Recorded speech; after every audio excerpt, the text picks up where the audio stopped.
On August 21st, 2017, in Milwaukee, Wisconsin, police officers Melvin Finkley and Adam Stahl chased a 19-year-old black man named Jerry Smith Jr. onto a rooftop. The officers were in the area when a call came in about a street fight that broke out and a man running from the scene. Police believed him to have a weapon, believed him to be armed in some capacity. In the encounter with Smith on that rooftop, the officers discharged their weapons and shot Smith 3 times. Now, Smith was not killed, but he was rendered partially paralyzed as a result. The officer said that they fired on Smith because he was reaching for a gun that he had hidden behind an air conditioning unit. So Chief Deputy District Attorney Kent Lovern decided in June, just a few months ago, that Officers Stahl and Finkley were justified in using deadly force because they believed Smith was armed or he was reaching for a gun that was behind that air conditioning unit. So there was cell phone video of the shooting, but it was inconclusive. It was very far away, and it looked like Smith was not armed, but again, it was very inconclusive.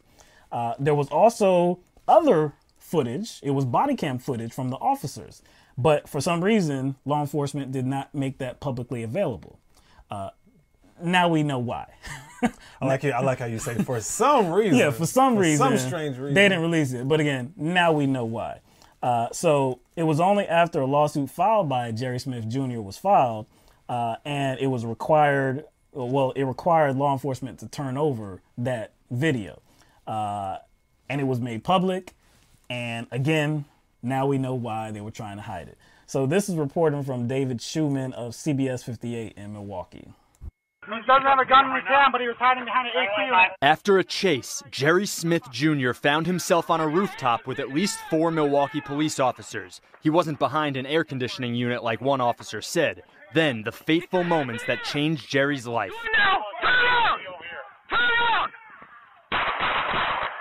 Get down! Watching it in slow motion, Jerry puts his hands out to the side, nothing in them, and begins to lower himself before the sounds of the shots pierce the air. That is the most chilling video of a shooting of an unarmed man I have ever seen. They said, have your hands up, put your hands up, and I have my hands up. Daniel Storm says he's working on Jerry's behalf to have federal prosecutors review this case or to have Milwaukee County's district attorney submit it to a grand jury. Earlier this year, the DA's office ruled the shooting was justified and there were no charges for the officers. We know what's needed in this community. It's not ice cream and toys. It's accountability. I've been going through a lot of pain since that day. Storm says Jerry will be partially paralyzed the rest of his life. In response to a request for comment on this newly released video, MPD simply said the officers were cleared of any criminal charges. Like the, what was said on that video, it was very chilling to see that to see that video. Jerry Smith Jr. Again, officers were called because there was a street fight, and there were many officers there on that staircase, but there were only 2 that actually made it up to the rooftop. He obviously did not have a gun in his hand. You saw from the video, he did not have a gun in his hand. He didn't have anything in his hands. He actually put his hands out like that, and he actually proceeded what he thought was to be forthcoming from the officers, like get on the ground. Because that's what happens. People do that. People Exactly. actually give themselves up. Give themselves up, and they already know what the rap is. Yes, you know what to do, man. They already know what the process is. Either Yes. get against the wall, put your hands behind your back, or get down on the ground. And he was gone ahead and be like, man, all right, I'm gonna go ahead and make this easy on him. Assist in my own apprehension. Exactly. He didn't make any sudden movements, any threatening movements, or anything like that. All he did, put his hands out, and he went to the ground, and he was shot for it. Again, like if you did believe that he may be in possession of a gun, maybe it was in his back, maybe it was behind the air conditioning unit. Did you see how far away he was from that air conditioning unit? He wasn't anywhere close to it. He wasn't close enough to actually get his hands anywhere near it. And it was in view of the officers as well. The officers could see where his hands were going. Why did they need to shoot him 3 times? 2 of the bullets, I believe, they hit him on the lower body, and then 1 grazed his head. So it's just by sheer luck that he did not actually, that he was not actually fatally shot. So yes, in the original statement made by police, they claimed that he he was reaching for a gun Yep. behind the air conditioning. Yep. Yep. Now, That was the officer's statement. obviously what you guys saw was something different. Yeah, very different. So my question is, why lie about the details of an event if you believe your approach to the situation is just and righteous? Why do you have to lie? Is that some sort of obvious attempt at trying to establish a scenario where, like, Smith surprises them? And you know what I'm saying? I had to shoot because he was going for a gun. Yeah. Like, that seems like that's what that's about. You have to kind of like reinvent the situation.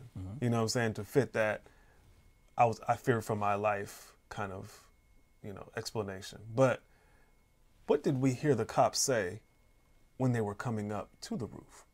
They knew he didn't have Did not have a weapon. They knew he did not have a weapon. They said he was hiding behind Yes. the air conditioning unit. And he doesn't have But he a doesn't gun. have a weapon. So they already knew when they were pursuing him, they were pursuing a suspect that was not armed.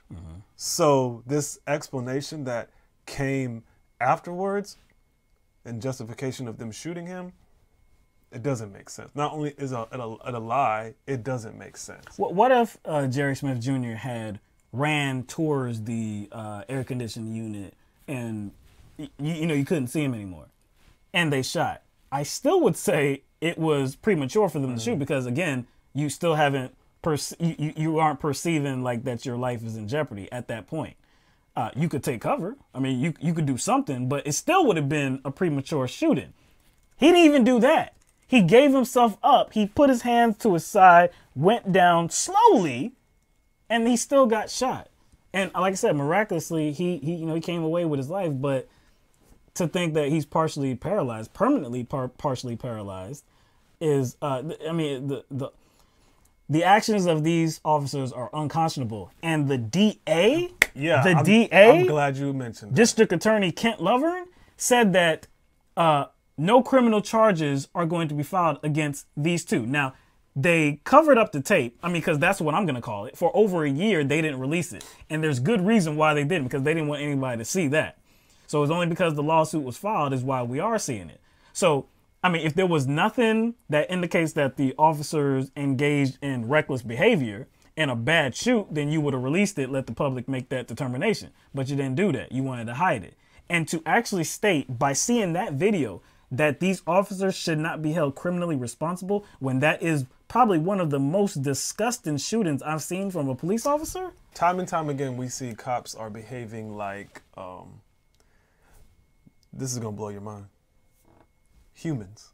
You know what I'm saying? That does blow my mind. Where they think that police officers are humans. Because what humans do when they find themselves in a self-made pickle of a situation. A self-made pickle. Yep. Yeah, self-made pickle. Yep. They try to rationalize their way out of it by recreating the circumstances to, I guess, absolve themselves of blame.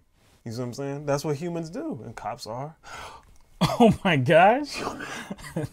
So underneath the badge and the they don't want to be that. guilty of anything, just like the rest of humanity. So of course they're going to lie, because that's what humans do. Thankfully, Jerry Smith Jr. is still alive, and he is suing. So hopefully, I think he has a magnificent case. The video alone and nothing else, but the video including the audio of other police officers saying he's not armed, he doesn't have a weapon. And then seeing his hands out to his side and him slowly going down, obeying instructions, even giving you like just assuming that the instruction is coming, like, hey, get on the ground. He's even doing you a solid, like, hey, I'm peacefully going to the ground. I'm sparing your vocal cords. Exactly. I'm sparing you ain't got to say it, man. And he still gets shot. At this point,